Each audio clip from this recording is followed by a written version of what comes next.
Hii ni ripoti ya kamisheni ya sura hii. Nimekukabidhi hivyo kwa sababu utakayosema ni machache, ikizingatia muda wako na majukumu ulionayo.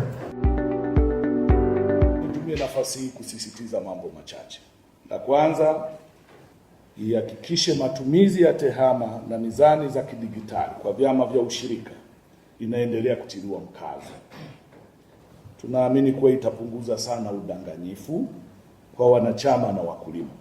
Pili, kuhakikisha kamisheni inasimamia vyama vya ushirika nchini kwa kukaguliwa kila mwaka na hatua stahiki kuchukuliwa kwa wahusika wote wanaokiuka taratibu na kurudisha nyuma jitihada za maendeleo ya ushirika.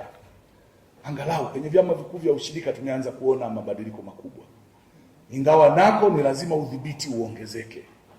Lakini kwenye AMCOS na hasa kwenye utaratibu ule ambao umewekwa wa kukopa kwa niaba ya wanachama na kuwapeleka wao kusimamia utaratibu huo, kumekuwa na mambo ambayo hayaendi sawa. Ni tuongeze nguvu ya udhibiti ili kumlinda mwanachama apate kile anachostahili.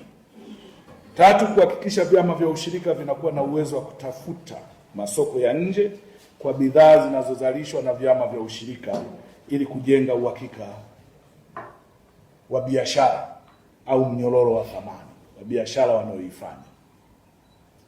Nne, kutengeneza utaratibu wa kuvitambua vikundi vya vijana na wanawake. Hapa tuna jambo tunazungumzia ushirika. Kila mahali ambapo kuna watu wanakutana na kukaa ni ushirika. Lakini kuna vikundi ambavyo vinaanguka kwenye usajili wa taasisi nyingine. Kwa mfano, kuna vikundi vinaitwa vya vijana na vinapewa pesa na serikali. Kwa mfano, tuna 10% ya wanawake, vijana na watu wenye ulemavu. Ukiangalia kwa mwaka ni tunapeleka kule bilioni kuanzia 50 mpaka 80 kwa mwaka mmoja.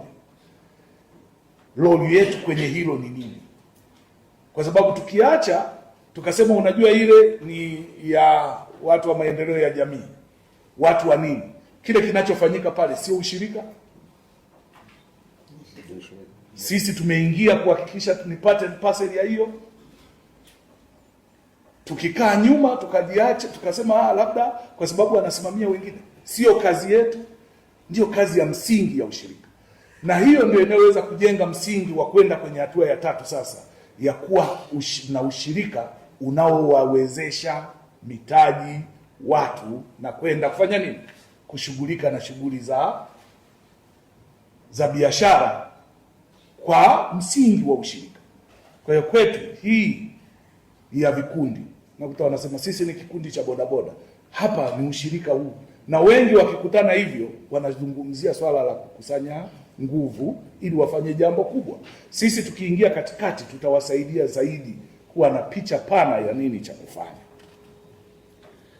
Tano, kuhakikisha kuwa mali za vyama vya ushirika zinawekezwa katika maeneo yenye usahihi ili mali hizo ziweze kuzalisha na kusaidia kwenye maendeleo ya vyama vya ushirika husika na kuleta tija kwa wanachama wake.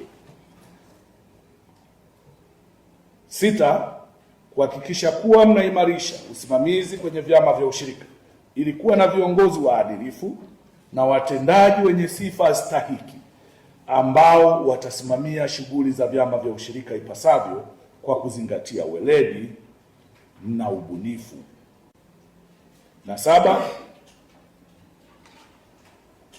kipekee kabisa, mnatakiwa kuhakikisha kuwa mnasimamia utekelezaji katika maeneo ambayo Mheshimiwa Rais Daktari Samia Suluhu Hassan ameahidi yatekelezwe kupitia ushirika.